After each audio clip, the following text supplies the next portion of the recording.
So we have decisions to make. So DIVAL? D-H? D-H-A-V-A-L. Okay.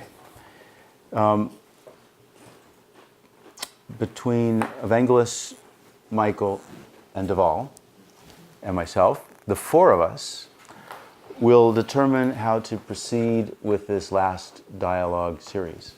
So the intention all along was to help you with your MALD research, your capstone projects. So all of you are MALD students? I'm a MA. MA? MA1, this is just 1 year. So do you have a thesis or some type of formal paper to write? Yeah, of course, yeah. And you're going to stay in your field afterward? You're maybe, probably. Probably. Okay. I have to, my graduation. Okay. What do you mean? I mean, yeah. Okay. Michael, you're first year, second year? First year history student. First year history. Okay. First year history. And Deval is first year MALD. And Evangelos is an MA student, 1 year. 1 year. In which area? It's 1 year mid-career program, and I'm focusing. Actually, the MA is in the National Relations and Affairs. IR, okay. All right. And, yeah. So this dialogue series is about science diplomacy. And science diplomacy itself is a new field. It's a field that's grown out of a couple of things. It's grown out of policy in a general sense.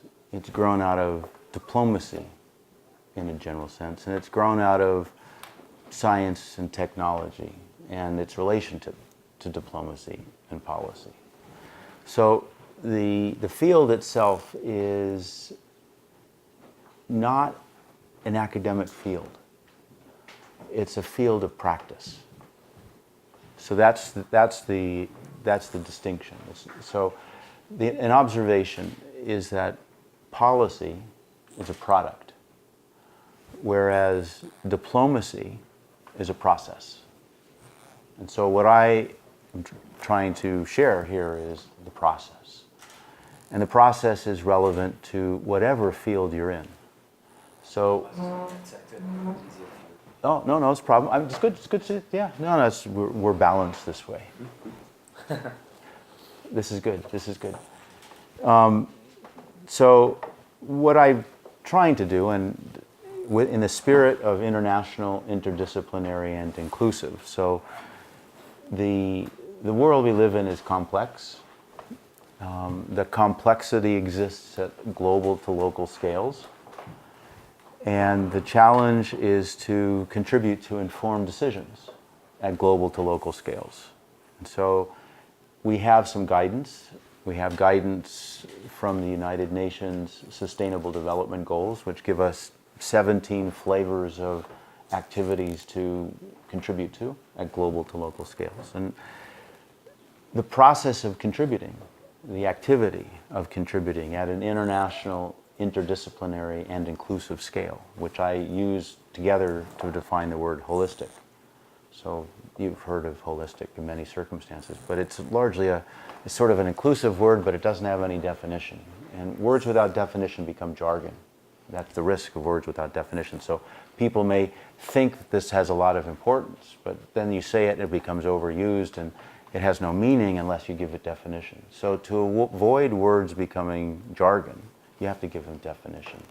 So for the purposes of definition and puzzle building, I define the word holistic to mean international, interdisciplinary, and inclusive.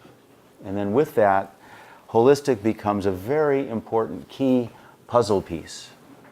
A puzzle piece in developing this process that operates from global to local scales. So we know we have urgencies. We have urgencies that operate across different timescales. So on one end of the spectrum, are risks of political, economic, and cultural instability, things that local or global governments consider to be security risks. And those risks of political, economic, and cultural instability operate at a security timescale that is immediate.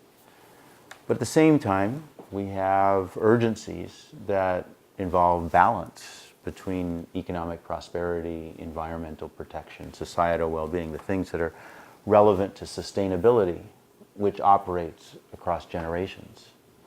And so the challenge is to operate across this continuum from immediate risks that are security timescales to generational urgencies that operate across in a sustainability context. And this dialogue series has been intended to provide you with skills and methods that you can bring into your own research, into your own professional development in ways that enable you to contribute to informed decisions that operate at global to local scales or local to global scales. There's lots of ways to develop this, but it's in part a challenge to impart insights that have emerged across 50 years. So my involvement in this effectively began when I was less than 10 years old and started to teach about science and policy initially at the age of 23 when I was a visiting professor at UCLA. So that's almost 40 years ago. So it's been an interesting road, and this evolution of science diplomacy has been part of that journey. And so for me, living in an academic world is important because the academic world provides a level of objectivity that doesn't have the agendas of government, doesn't have the agendas of industry, doesn't have the agendas of non-governmental organizations. So in that role, it's possible to serve as an intermediary to bring together dialogues among allies and adversaries alike at all kinds of scales, because it's possible to be international, interdisciplinary, and inclusive. The hardest part is to be inclusive. And so if you have an agenda in an industry or a government or a non-governmental organization, if you have an agenda, then it's very difficult to be inclusive because everybody orients to that agenda. So the people that work with you, they align to that agenda. The people that don't work with you, they are adversaries to that agenda. And whenever you have an adversarial context, you create a political dynamic. So political dynamics exist whenever there are two or more agendas, because the agendas create some sense of control over that agenda. And so the part of the learning that I am trying to impart in this dialogue series is how to avoid political discussions, how to get caught up in a political process, and at the same time contribute to informed decision making. So having an agenda means you see some type of outcome. How do you achieve that outcome without getting caught in a political discussion? So that's a question. I mean, how do you achieve whatever area you are interested in developing, how do you achieve that outcome without getting in a political discussion?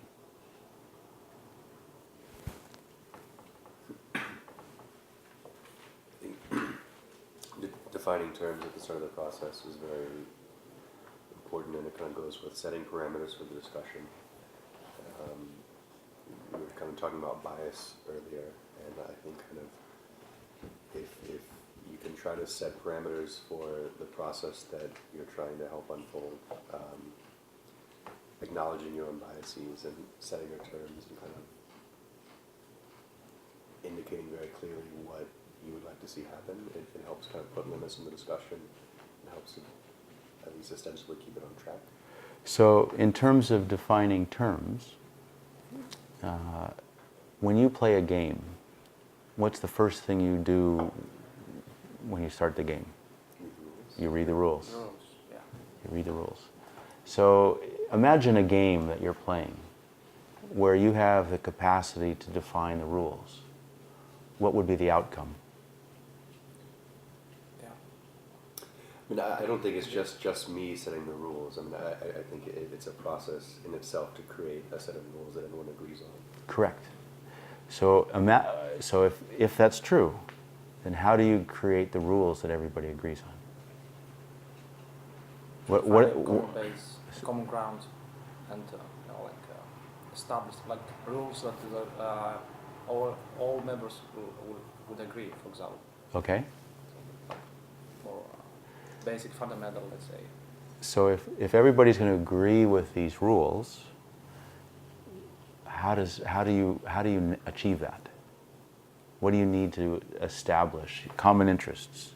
You identified that you need common interests. So how do you build common interests? Well, everyone's essentially coming to the table because they have a shared interest, or at least a shared interest in the conflict resolution. So this is a fundamental feature of science diplomacy. What you just said is conflict resolution, a fundamental insight. So it took me 50 years to figure this out.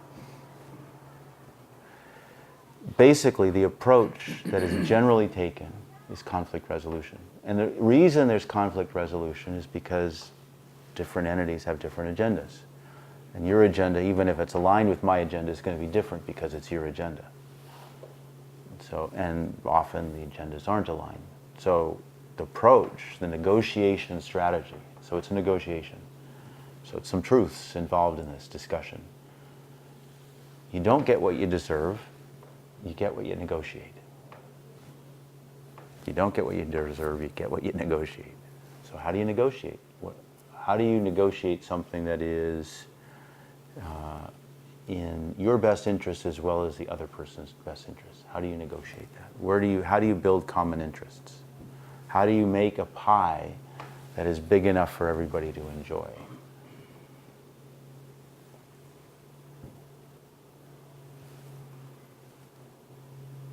I mean, Okay. no, it's a slippery slope because you can't have a process to establish rules, right? Like, and then another process to establish those rules. So I think you need to have some predetermined metric of consensus before we can even start talking about that.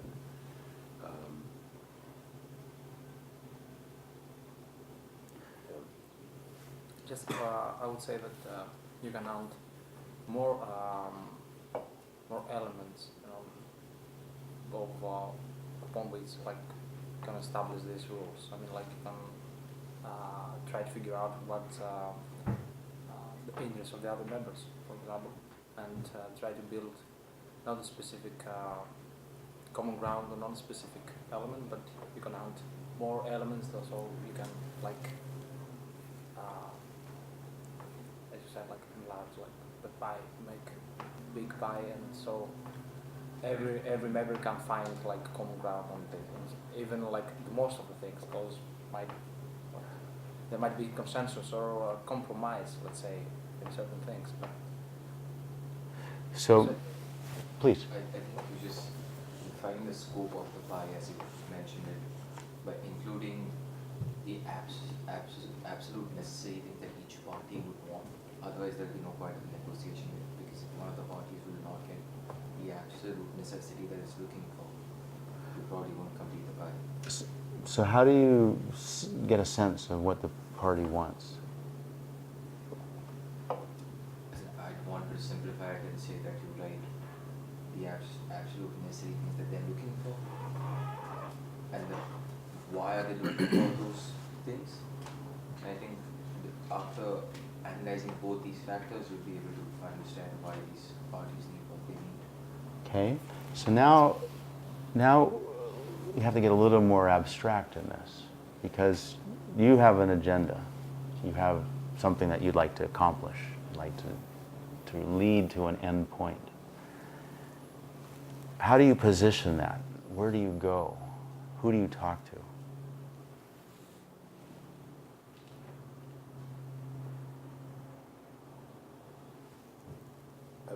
Abstractly or very materially? I mean, Either way, either way. in terms of soliciting other people's agendas? Or? Well, you've got an agenda. You've got, well, let's say that you don't have you have an outcome that you'd like to see. Call it an outcome rather than an agenda. I would, for example, go to experts, like if there's academic research, for example, in this specific topic that I'm trying to build an agenda, for example, and then try to find out if there's ongoing research or has been done, like so far research in this specific area, so we can. I will try to find like measurements, like as you said, metrics, like being more. And when you said previously about trying to make a decision out of not a political decision, but more, so we need to find more objective measurements, like something that will be measured. Such as? Such as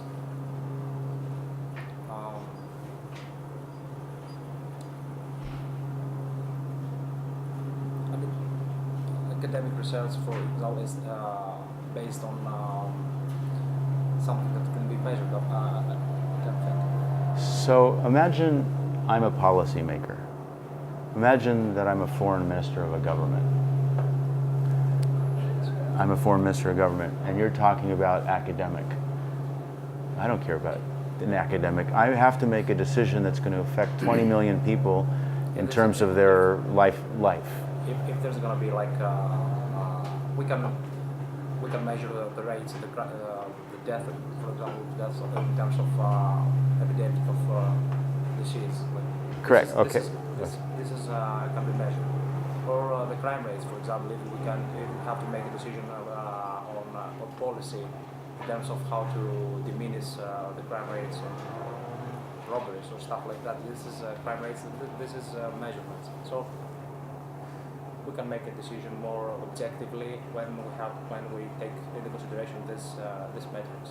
So at this point, we're now getting into sets of questions. So questions about reducing crime rate. So let's say for discussion purposes that's the objective. And you know that this person's approach and your approach to reach that objective are different. But you have that same objective. How do you proceed? You have a common interest. You've identified that you want to reduce crime rates.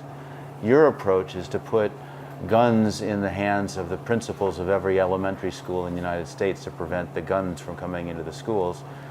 And somebody else's approach is to remove guns from society generally. You want to reduce the crime rates. You both have the same objective. You've got two different approaches. How do you come up with a solution? I think everybody needs to be ready to compromise coming to the table. We need to recognize kind of the present absences that no one single method is going to take the day, unless there are consensus. Okay, so now you've acknowledged that there may not be that no one individual may have the perfect solution. So And we could draw examples from the past, make points like how it's going to be in the future or in the near future or not. In long term and so we're talking about a continuum of urgencies. So we have crime rate. It's got a problem. It exists there today, and it's going to exist there in the future as well. And you've identified a solution, two different solutions. One is to arm every principal in every elementary school with something to prevent the children. The other is to remove guns from society. Two different approaches, the same objective of reducing crime rate, for example. What is the time frame that's going to take to do that, do you imagine? How long, either objective, how long do you think it's going to take? Find a common ground. No, let's say that your objective is to reduce crime rate. And let's say you identified that guns are a key element of crime, just as a discussion, for discussion purposes. And one solution is to arm all the elementary school teachers because we have shootings in elementary schools, and that's a serious form of crime. And the other is to remove guns from society. Two different objectives, two different approaches. Now, because these are agendas in terms of approaches, there's a political discussion. So how do you contribute to the end product of reducing crime without It's a getting conversation. caught in a political discussion?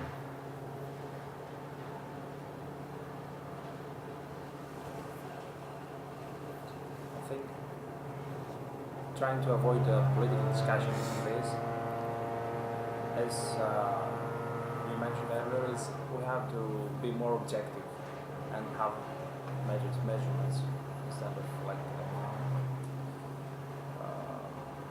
But this is definitely like we'll see in the long term. The outcome is going to be like in the long term, not immediately. We don't have such like the agenda will might be find common ground, but it's going to be realized in the long term. Okay, but imagine, are you going to ask them to stop the mowing out there? No, I don't think they will stop. If you could ask them to move or tell them it's a class fair? I think they are doing something. I will try. They're Thank checking you. the law or Okay, thank you. something like that. So, taking a step back, you have one solution, which is to arm every elementary school teacher. So let's say that's what's involved with that? How just ballpark it. How long do you think it'll take to train the elementary school teachers? I mean, are you asking us to evaluate everyone's methodology? Because isn't that a political discussion in itself, like a political argument? So imagine that. Come out and question the credibility of their methods or the feasibility. Sure, but then you're using those types of questions to undermine somebody else's solution. You're not contributing to a solution, you're undermining somebody else's solution. So it's not a solution in itself. Right. But won't that just evolve into a political debate, essentially? So that's the question, how do you avoid a political discussion? So the objective is to reduce crime. The approaches to get there are completely different. So you as a science diplomat have to come in and guide this discussion, this whole discussion, not just this is correct, that arming the elementary school teachers is correct or incorrect. And it's not a matter of the removing all guns from society is correct or incorrect. But you have to facilitate a solution that ultimately reduces crime. And how do you do that? Craft a set of questions that seem apolitical and just talk about efficiency versus efficacy. Like, instead of saying this is the right way, this is the wrong way, asking about kind of how efficient, and kind of abstractly different people think option A might be, option B might be. If you can remove, I mean, just as you're doing, if you can kind of provide analogies and kind of remove it out of a politicized context. So the question is how. So you're a science diplomat. So your characteristics. What are your characteristics as a science diplomat? How do you sit in that position of neutrality? What do you, as an individual, how do you do that?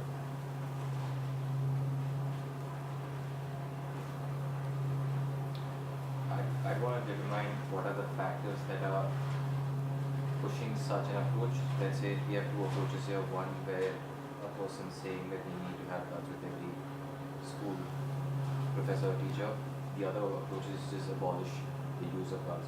I'd want to try and determine what are the factors that are pushing such a view. I'm guessing from just simplicity, it will be either for protection because there's a high crime rate in that particular region, or the other factor would be that just facilitating provision of guns would is triangle. These would be two pushing factors for these two approaches. I'd want to look at numbers or the effectiveness of the legal policy with regards to guns there, and then probably come to a conclusion. I don't see any other way. At least personally, I could come to a conclusion or determine what is the way forward when two parties have such different views.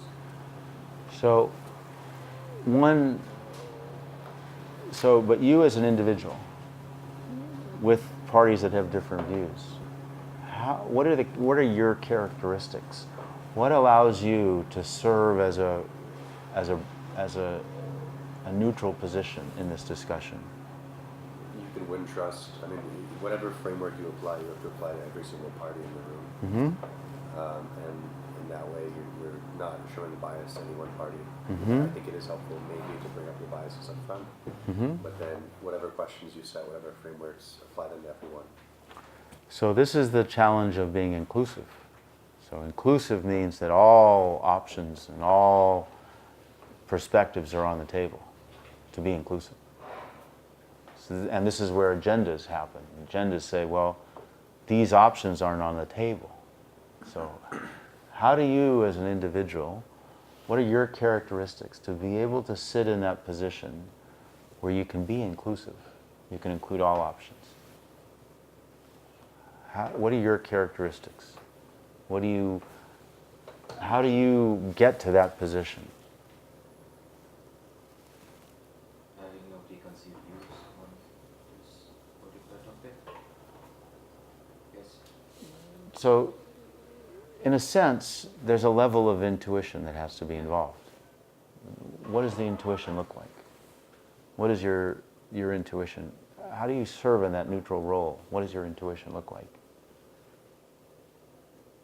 I mean, there's a certain amount of humility involved and patience, just because you do have to be willing to feel views that your own personal views are incongruous with. Right? So, the intuition here, this is a real problem, right? Crime is a real problem. So, thank you.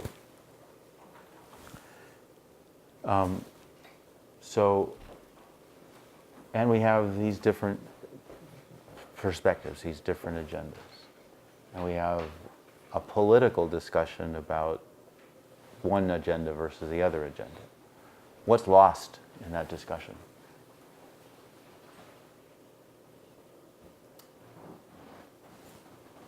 What isn't happening because of the political discussion?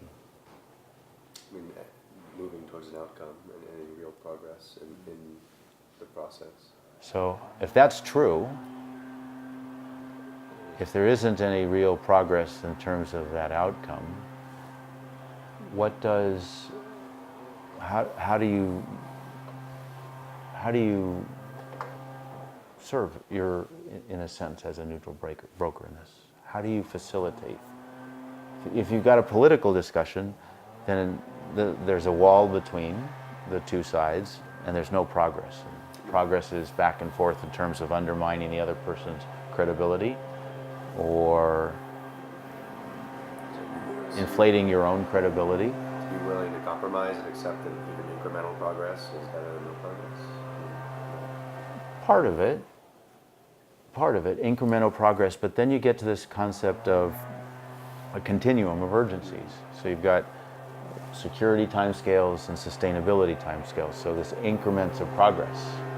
Now you begin to look across a continuum. So what would incremental progress look like? Short term, I mean, what would incremental progress look like? It would be a solution that's a compromise between methods of maybe varying levels of efficacy. Right. Sorry, just right to call this. I mean, like, just the steps not being realized so far. This would be an incremental progress. Characterizing the steps, just characterizing the steps. Yeah. So this is your intuition. You're a science diplomat. You're sitting in here and you characterize steps. What do these steps look like? What's the first step? What's the very first step? To we try to achieve consensus, for example. First step, the first step. Try to define this. Have a consensus and definition of the problem itself. My first step would be to just facilitate a conversation where both the parties are open to having a conversation and coming to a consensus. Whether they come to a consensus is a different thing altogether. That they're open to having a conversation which may lead to a consensus. Absolutely. So this is the hard part. That's the hard part. That's the hard part. The hard part is the dialogue. You as a science diplomat, your responsibility is to facilitate that dialogue. The two parties have a political agenda. They're paralyzed in terms of progress. They're not able to go forward. Your responsibility is to facilitate a dialogue, whether they reach consensus or not. Any process that would operate, so this is not a policy, this is a process, this is diplomacy. The notion of a process that operates at an international scale is not something that happens immediately. There's no magic bullet, there's no singular solution. That type of process, and certainly over sustainability timescales, over generations, that process is a long, ongoing process, generations. So what do you imagine this process looks like in terms of its characteristics?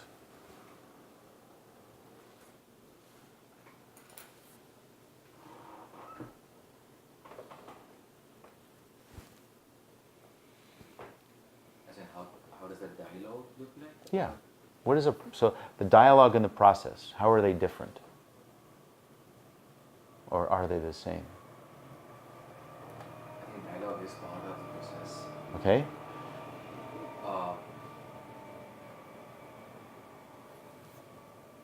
Like a cynical view to two people having two different views would be that they start out being absolutely hostile towards each other as far as each other's views are concerned. And the hope would be that, as he rightly said, incremental steps towards coming to a consensus. You'd expect it to start at the worst end and then come towards a rather friendly, amicable conversation. Okay. So on one end, we have a friendly, amicable conversation. So let's say that we'll call that an informed decision. So we have the goal down here, this outcome that we're trying to reach is an informed decision. Not a good decision, a bad decision, a right decision, a wrong decision, but an informed decision. And we're down here at the stage of the very first step, which I think you correctly identified, relates to a dialogue among the parties, whoever they are, in an inclusive way. So you have a dialogue. Now the question is, what does the process look like from that first step to that informed decision? In a general sense, what's a feature of that entire process?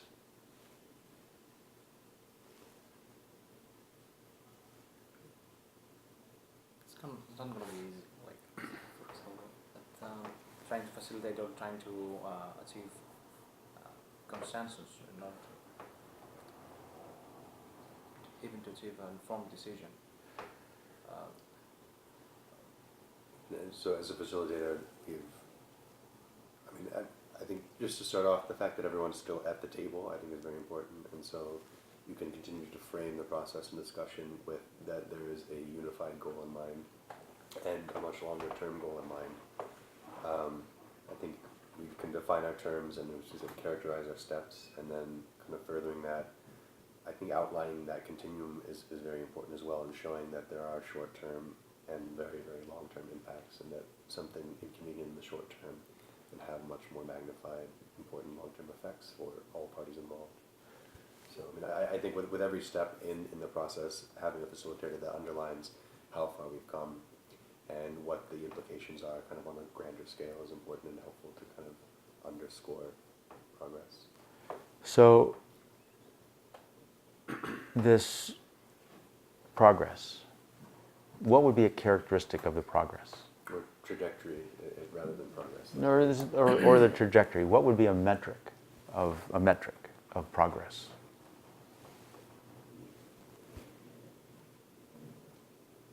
I mean, having everyone agree on a defined set of terms, or are we past this? So this is where we got confused earlier, where there was some pushback about not, as you said, Deval, that consensus might not be part of this. So agreement, in a sense, consensus, consider them the same thing. Is that the only metric of progress? Is it? Not the agreement, but even just each party would frame their own, like, their perspectives, for example, towards that. This is progress. Like, we have, at least we know each member what wants, how their approach. I may be wrong here, but I think I would sort of call parties not sticking to their, not thinking about only of their views, but thinking about a common objective and having a conversation. Whether that's a favorable conversation or no, I think that would be progress. Just thinking about the overall objective of why they're negotiating on the table. So let's take a concrete example. A few years ago, there was a conference of the parties in Copenhagen regarding the Framework Convention on Climate Change. And the idea of this meeting in Copenhagen, this conference of the parties, COP, whatever it was, I forget the number, was that if the meeting came up with an agreement, a binding agreement, an agreement to some flavor, that the meeting would be a success. In the absence of that agreement, the meeting would be a failure. So in terms of the discussion, the public discussion about that particular meeting, was it a success or a failure? Success, the fact that people are... Not the Paris Accord, the Copenhagen. What happened in Copenhagen, do you remember? So Copenhagen was a few years before Paris. They basically held out that this conference of the parties would be a success if they came up with an agreement. There was no agreement. So the public discussion of this was that the meeting was a failure. Copenhagen didn't succeed. That was uniformly across the plate in terms of perceived outcome. Is that correct? I think the fact that if you truly are pushing boundaries and having discussions for the first time about different objectives, you can get everyone at the table to talk about a new objective, I think. And then that is beyond trajectory progress, just the fact that you're opening parties up to dealing with new objectives or new steps. I mean, I think opening that talk is important. So, I understand. Yes? Thank you very much. Good luck with your master's thesis. So, Are we suggesting that the mere meeting of member states in the Copenhagen conference, whether it was a failure or no, led to the success of the Paris conference? so that was progressive. That was a consequence of the process. So in Copenhagen, the meeting was considered a failure. In Paris, it was considered a success because they came up with an agreement. If they look at one meeting in isolation, that's effectively looking at only one end of a time scale. So if we have a continuum of urgencies, then one meeting being a success or a failure because of its definition of a metric as being an agreement. The Copenhagen meeting was considered a failure. It didn't come up with an agreement, according to that metric.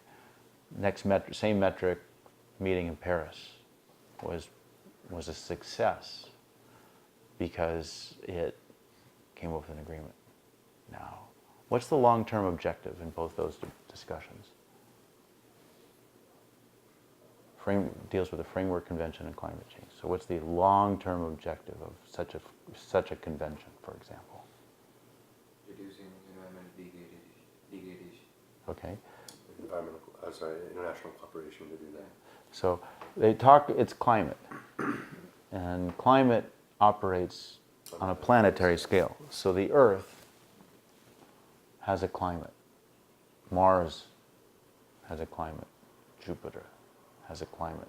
Venus has a climate. Every planet in our solar system has a climate. So by definition, climate is planetary. By definition, climate is planetary as opposed to weather, which is local. So now we're talking about a framework convention on climate change. They have a discussion in Copenhagen. The meeting's considered a failure because they didn't come up with an agreement. The meeting in Paris is considered a success because they came up with an agreement. Talking about climate, what are they talking about? What type of time frame are they talking about in terms of climate? I mean, they were all arguing over relatively short-term goals with them. So the short-term goals, but it's a climate convention. So what type of time frame are we talking about with regard to climate? I mean, they should be thinking on a planetary timescale, a multi-generational timescale. So planetary timescale. So the characteristics of planetary timescale, how long is that? I mean, so clearly the difference between Copenhagen and Paris was relatively short. So. But I mean, so they have the discussion, and climate has become a very political discussion. And part of it is because of agendas, perceived or otherwise. So climate has, let's say, generational timescale in terms of humans. What is the timescale of climate itself? I mean, If you were to characterize climate change, not as a question, but as a time scale, that climate has periods of change. What is the time scale of climate changes? operating over centuries. Okay, so we can talk about periods of human activity. You know, for example, during the last 1,000 years, we can see what happened in areas of Europe, for example. There was a period called the Little Ice Age. You know, that glaciers advanced across Europe. You could see them. You could see pictures of them. You can, some pictures in books. You can see paintings that were made, let's say, in the 1600s, where the glaciers advanced through the cities of Switzerland that are now there today.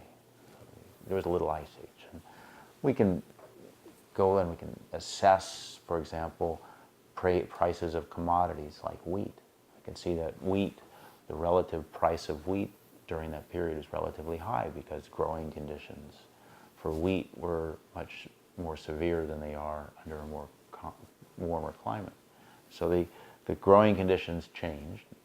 We can see, for example, that we had things like the Black Plagues. We had disease. And so disease and poor weather also are related. And so we have several factors that happened during this period called the Little Ice Age, which lasted about 350 years. I think 400 years, something like that. And then it got warmer. And can look at those things, we can see that. So we know that there's cycles. So let's say the cycles are hundreds of years. Let's say that the climate, the cycles that we're looking at are on the order of centuries. It wasn't just regional. It wasn't just the weather in England or Scotland or France or Germany or Ukraine. It was all of Europe, so the region on a hemispheric scale was changed. So we're talking about something that was of a planetary imprint on that, and we can say that your assumption of centuries is correct. So we can see that, just based on recent records. We don't have to go into ice cores or sediment cores. We don't have to go. Almanacs. so we can see that. We can just see the cycle, some sense of it. So your time frame of centuries, just for discussion purposes, seems reasonable. If you take into consideration migration due to environmental degradation, Bangladesh, New Zealand, Yep. would you still consider 100 years as the correct time frame if you'd want to consider what has caused, let's say, increase in sea levels, or would you still consider, would you just go by a decade? Let's say in 2000, this is how the place looked like. This is, I am not too sure what factors sort of cause environmental migration, but would you still consider 100 years for an event like that? So one of the features, we don't have a blackboard in here, but that's okay. One of the features is the concept of a wave. So the wave has a period from here to here or from here to there. So this is a wave. So the wavelength. So high period, low period, whatever it is. So in the case of climate, well, let's say for discussion purposes that we can see profound changes in the world. Great powers come and go. They don't happen let's say that those changes due to something like the environment didn't happen over years. They happened over decades to centuries, type of time frame. But the issue is that it's a continuum, so it's not just centuries. It includes everything within centuries. So all the time scales within centuries are relevant. So the issue is we've got this climate convention. We're talking about the Earth, planetary scale, and just for discussion purposes, not to be precise and not to get caught up in semantics, but just for discussion purposes. The time frame of a century sounds reasonable.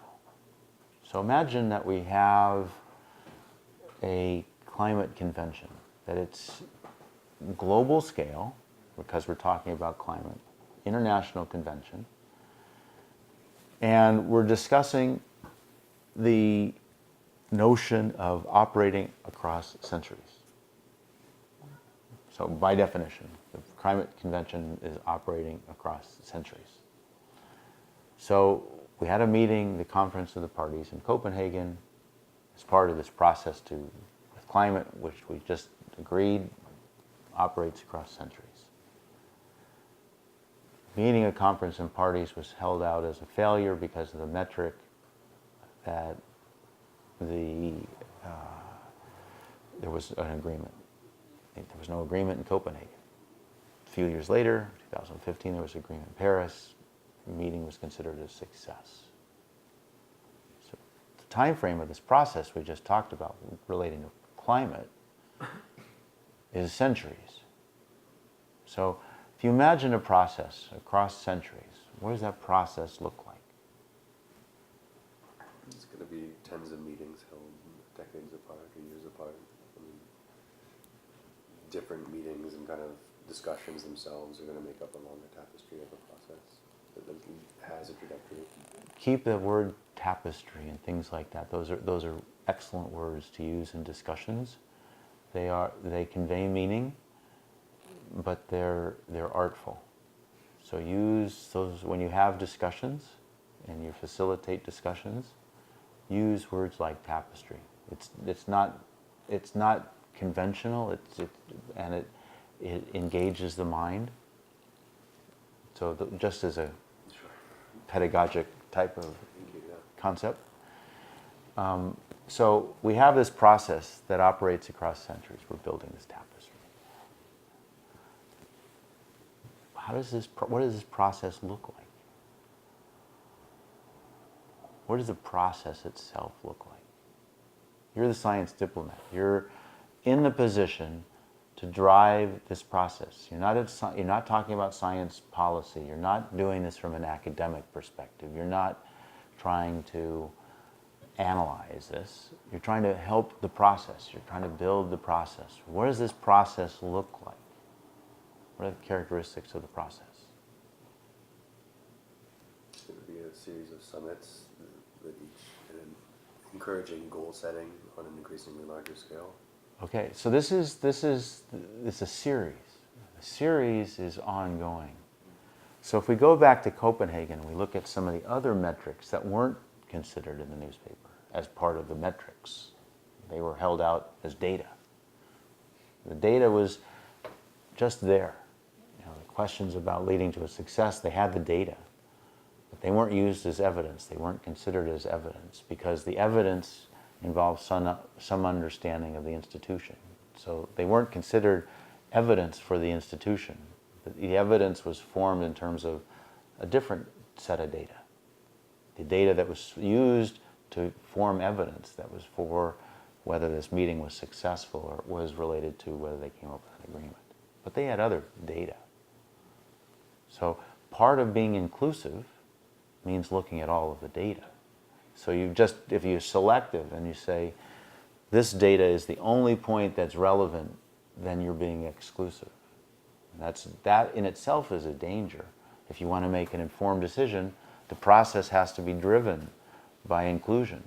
Inclusion not only of the stakeholders, but of the data resources, of the questions, to who's at the table, what types of information is available. So one of the other pieces of data that existed with the climate convention, this convention of parties, conference of the parties in Copenhagen, was they had nearly 100 heads of state in the room. So it's about 200 nations on Earth, and 100 of those heads of state, those nations, were represented at the level of heads of state, included the United States, China, Russia, and so on and so forth. We're all in the room. So if you get the heads of state of the major powers and most of the countries on Earth in the same room to discuss a common interest, would that be considered a metric of success? And if you were to continue that discussion, and if you had 100 heads of state in the same room over time, would that be considered a metric of success?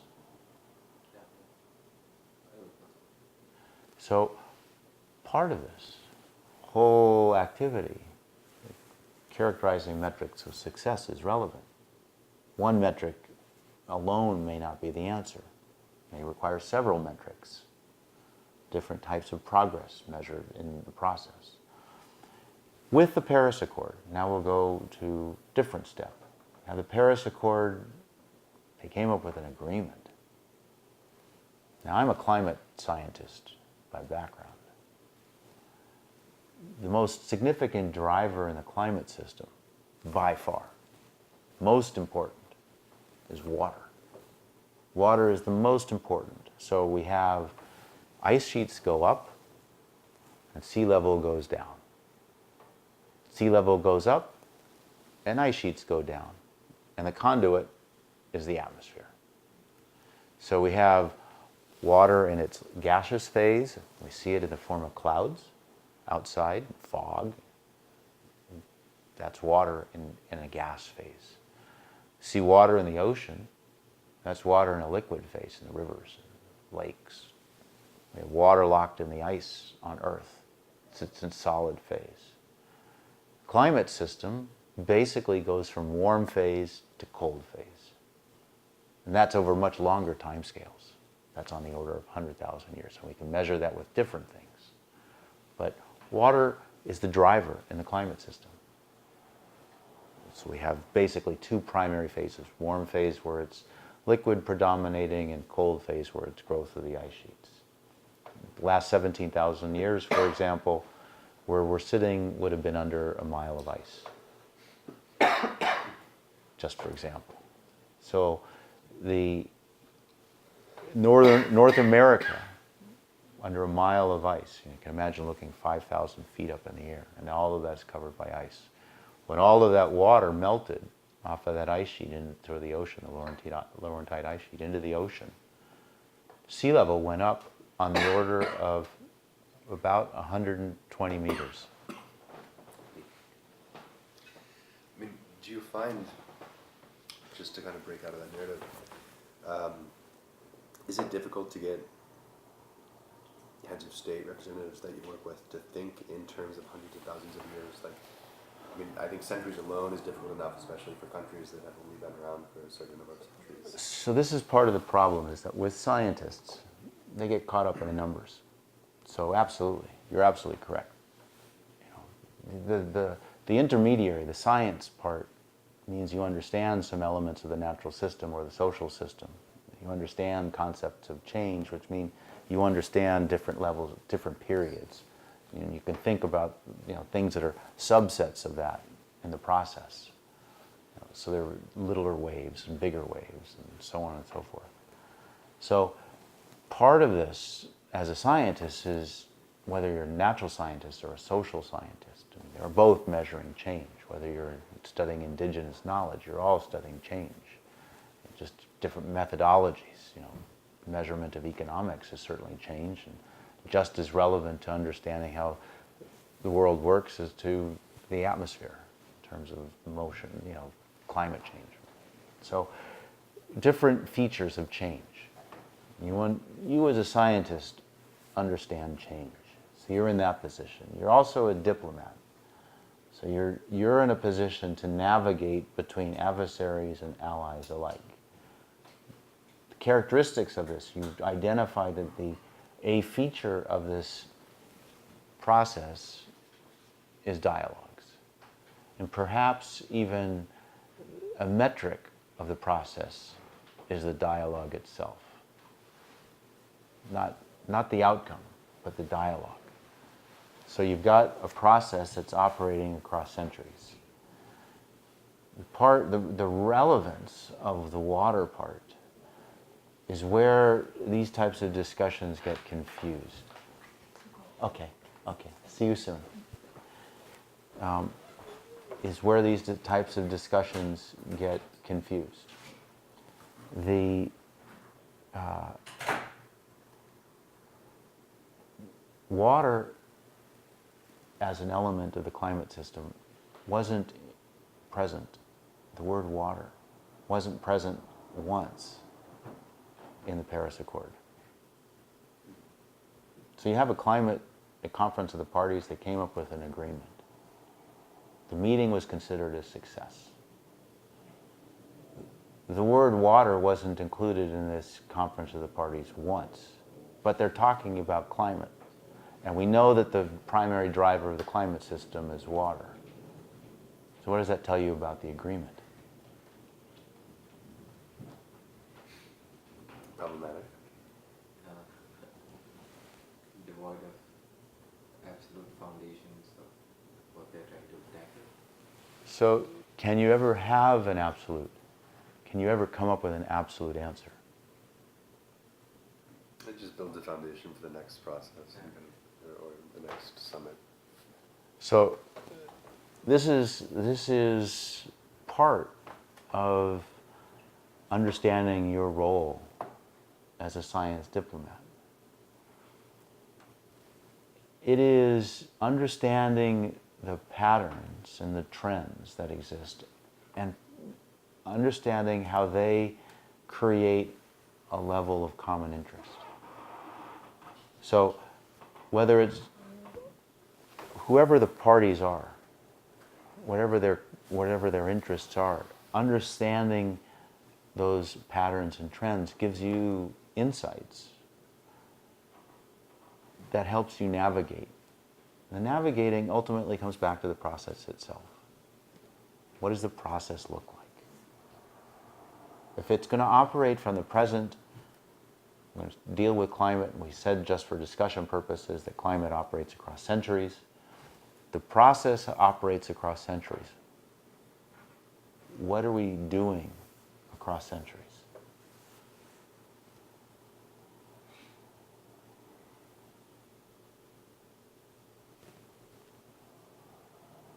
Again, just to guess, I think we're evaluating what happened in the last century That's part of it. and framing our goals and our next steps Okay? in view of what happened in the last century. Okay, so let's say that we knew in the last century, or the century before that, only thing we know is that it went from cold period to warm period. We saw consequences of that in terms of wheat prices, for example, or disease propagation. So we could see some consequences. The process. The only thing that it gave us in the past was consequences. And it did give us time frame. The time frame is very important. So we don't know what the future is going to hold at all. So part of the challenge and the credibility of the discussion here is, you're a scientist. Is it appropriate for you to predict the future? Is it possible to predict the future?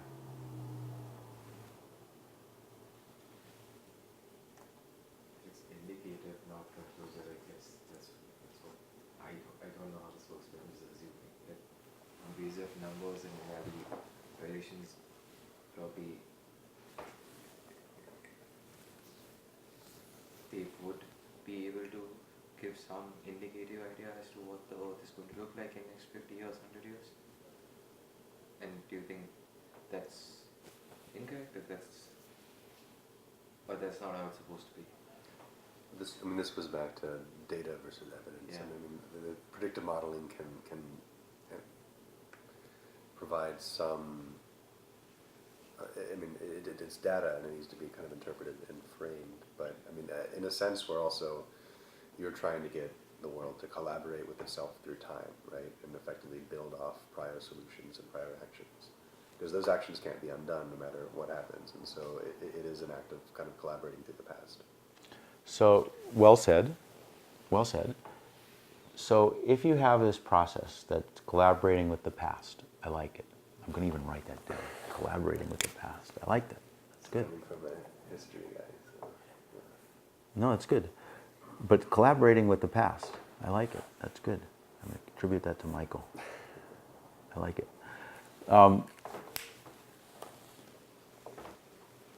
We have this process. We can go backward. We can assess successes and failures in 20/20 hindsight. And we can see how things have matured over time. If you do that, I think historians generally would have to be relatively positive people. Yeah. Because you see progress Yeah. over time. If you go back far enough, there were certainly mistakes and some severe ones, but progress after that. I understand. Nice to meet you, Michael. I'm in Tavar. Thank you very much.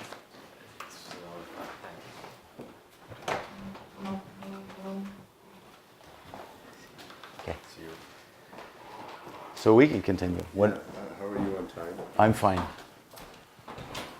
I'm fine. So we have a process, collaborating with the past. And I think history is very important. Practically looking into the future. So the past is the key to the future type of thing, in some sense. But what does the past really inform us with? It gives us time scales. So we know things will have cycles. That's important all by itself. We don't know what happens, the specifics that happen in between the time scale. So what is the feature of this process? So you're a historian. As far as I'm concerned, you're studying change. So therefore, I would consider you a scientist because you're studying change. So you see patterns of events, and trends, and so on and so forth that you can characterize because you're studying things that are operating across time and space. So you characterize change, you interpret patterns and trends. So you're in a position to use that, not just in an academic context, not just to assess the patterns and trends, but to actually apply them. So those patterns and trends have value in terms of the types of dialogues that you might anticipate, in terms of adversaries and allies alike. So part of this is understanding that Copenhagen was characterized as a failure because of the metric they were using. Paris was considered a success because of the metric, same metric. But neither of them is solving climate on a planetary scale. So climate operates across centuries. So if you can imagine what the process looks like across centuries, identified components of it, have these two conference of the parties. What is the process, what is the metric of success of this process? A metric of success. Not only one, but a metric that isn't in itself an agreement. I mean, just the fact that the discussion can continue even after perceived failures or successes, because there's a dialogue that needs to be sustained. So that type of insight allows you strength and capacity, even though you don't have the decision-making capacity. You may not be a decision maker, but you sit in a very important position because you understand the time frame across this continuum of urgencies.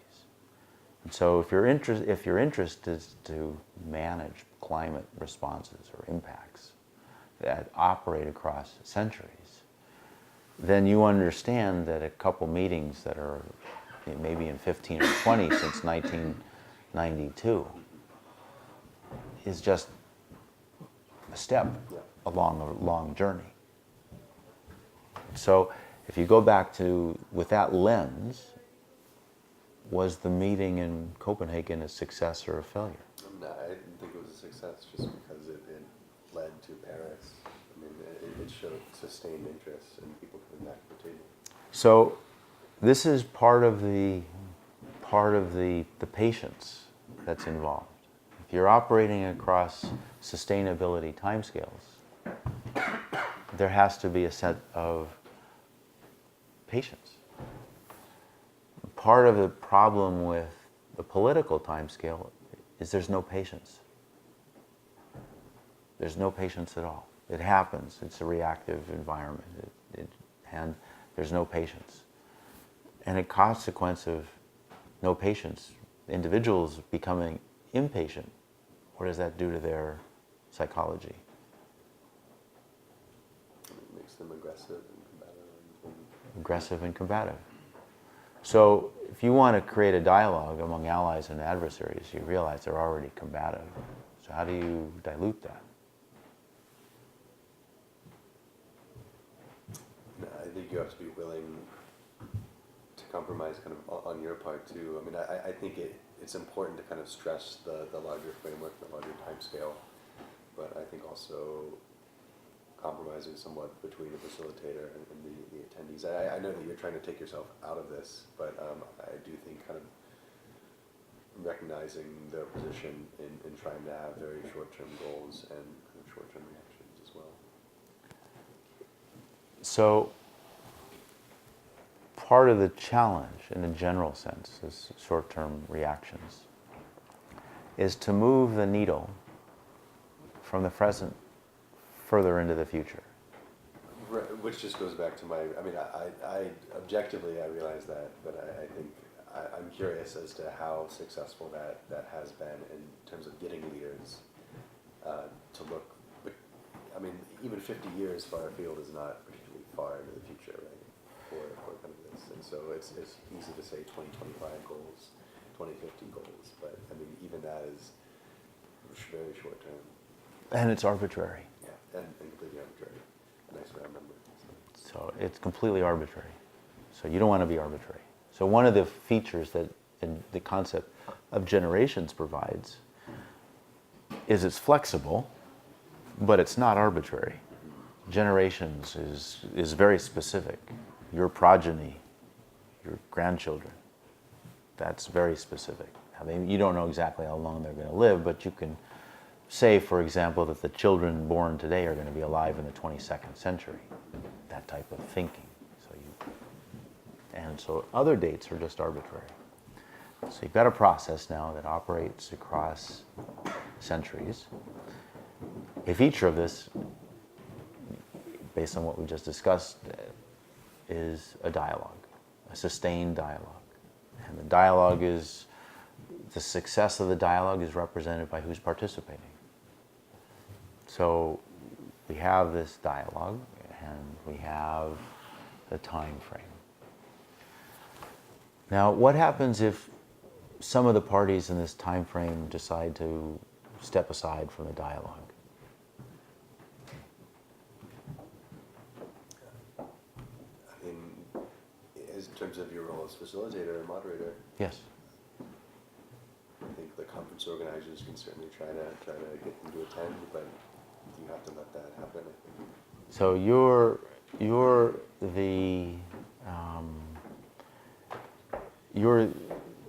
the United Nations.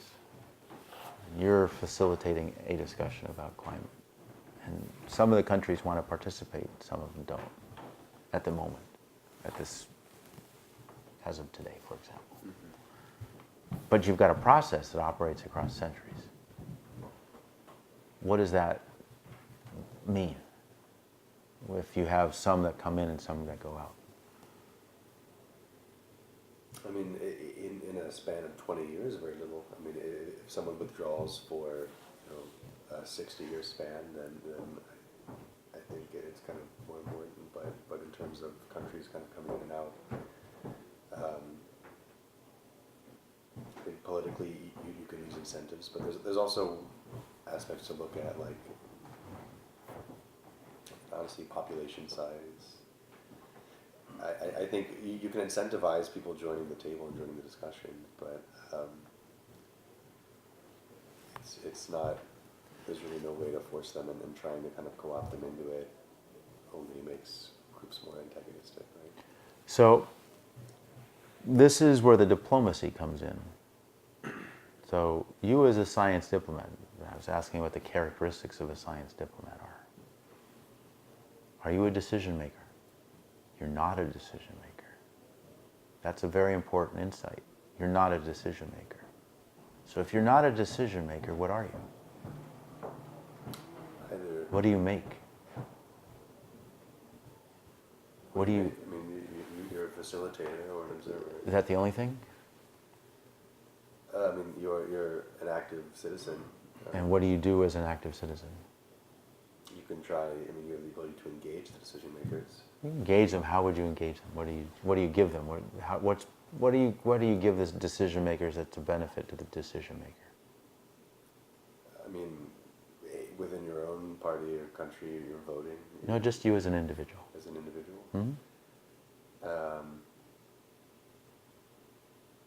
Your expertise, your insights, you're pleased to kind of engage on.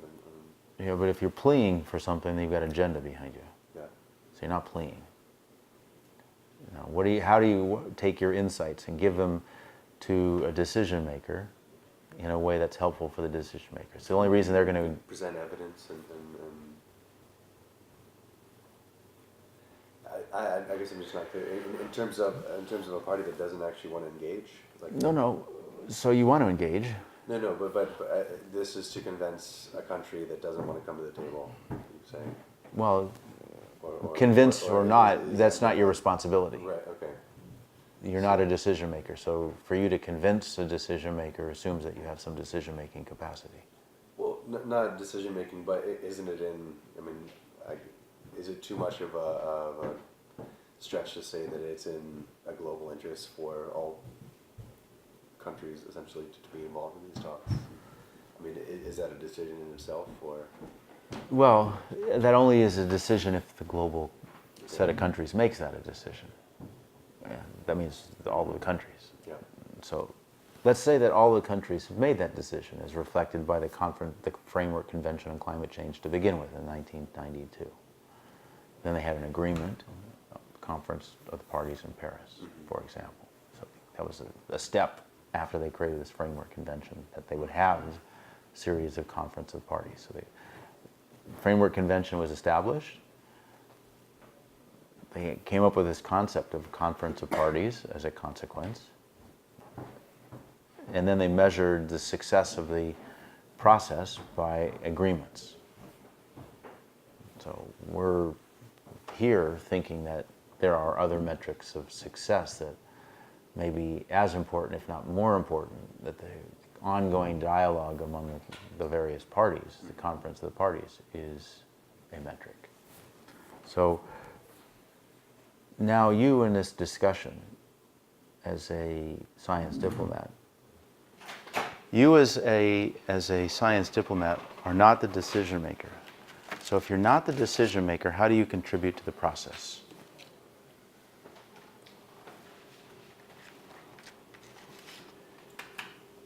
I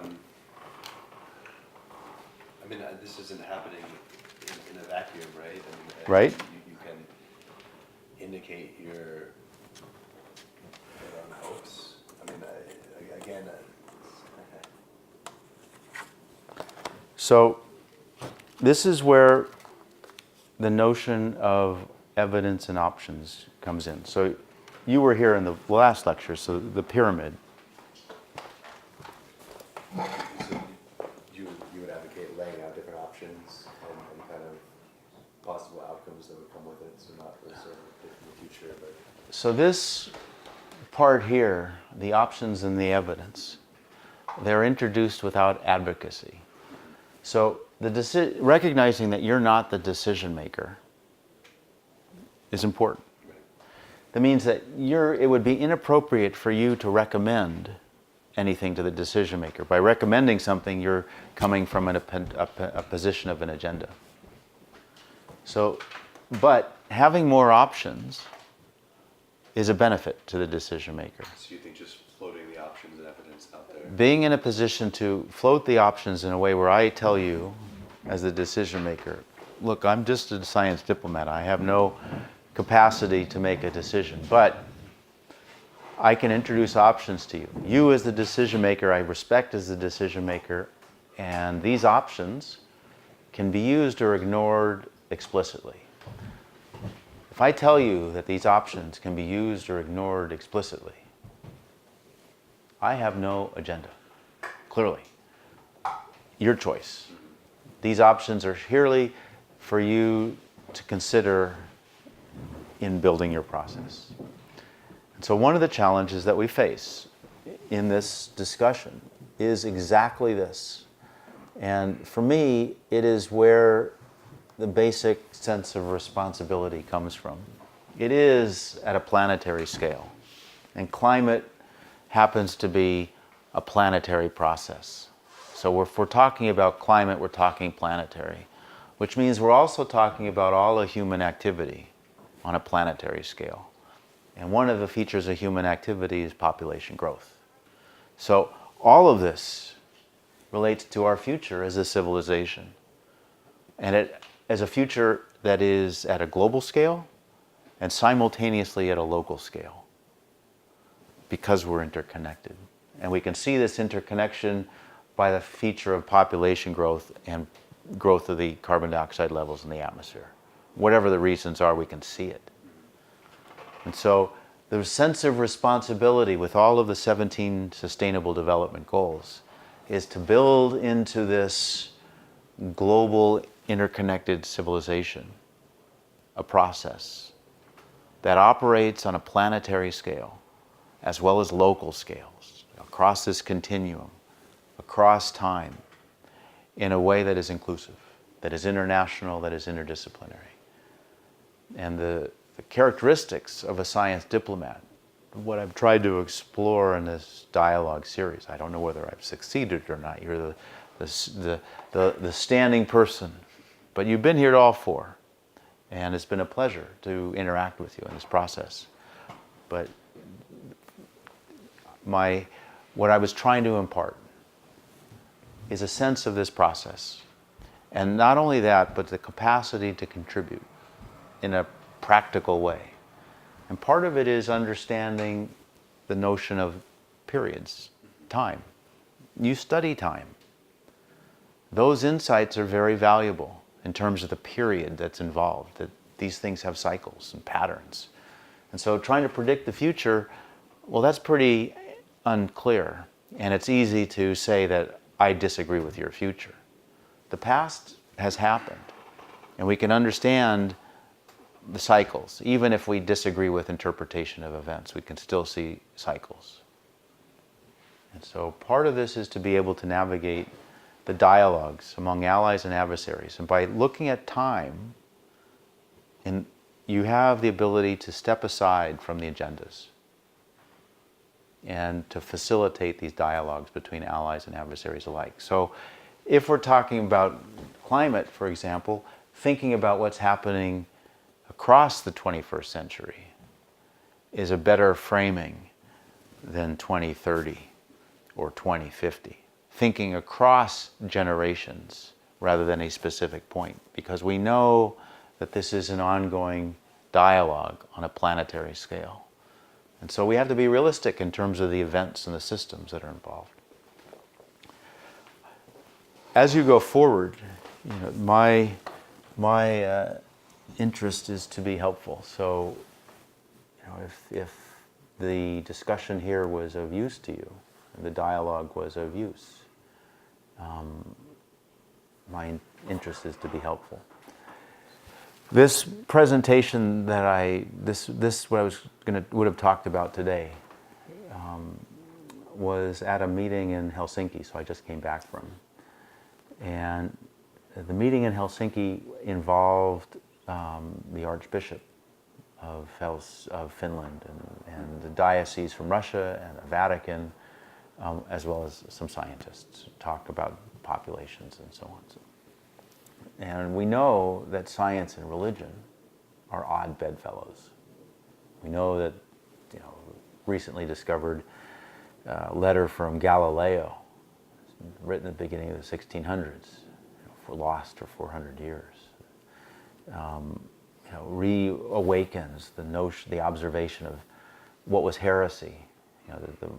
The Earth revolving around the sun as opposed to the Earth being the center of the universe. That was heresy in terms of the church and how that operated. So odd bedfellows in terms of science and religion. But in a world where we have 12 billion people at the end of the century, 1,000% increase just since 1800. In that world, it's different than any time in the past. And if we look at continuity across time, so we talked about science as a source of continuity, this type of discussion. Another element of continuity in the world is religion. And we can see religion being continuous across thousands of years in some of the great religions. And so we can see this continuity in terms of cultures. So I would argue that both religion and science have capacity to contribute to the solutions that would operate across centuries in terms of that time scale. And so the question is where do they align? So serving as a science diplomat, where do they align? How would you facilitate the dialogue between religion and science?